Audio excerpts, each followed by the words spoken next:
You guys know I make personal statement videos, and I wanted to expand on one of the points mentioned in this video.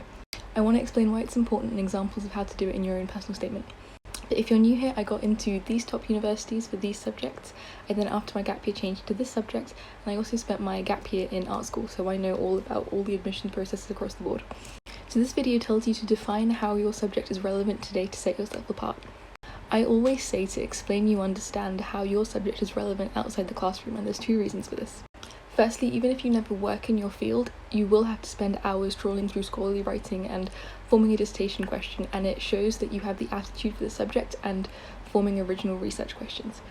Secondly, you want to show that you recognise that the research academics do gets used in a variety of fields.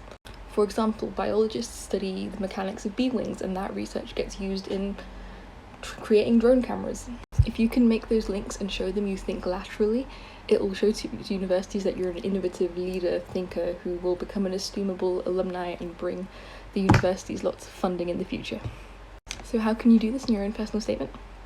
Identify one way your subject affects your everyday life, and then extend it and say how it applies to a wider global issue.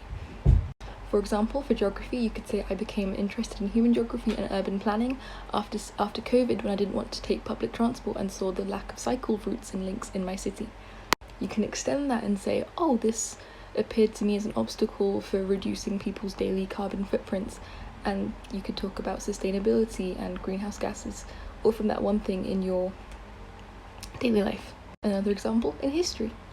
You could say I became interested in archiving and documentation after the Grenfell inquiry when the records went missing.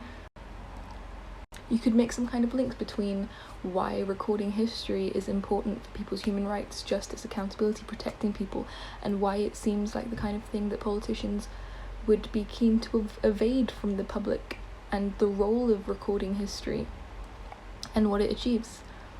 I don't study either of those subjects, so those might be bad examples, but I think they illustrate the framework I'm trying to say. My whole account is about university applications advice, so if that's interesting to you, please do follow.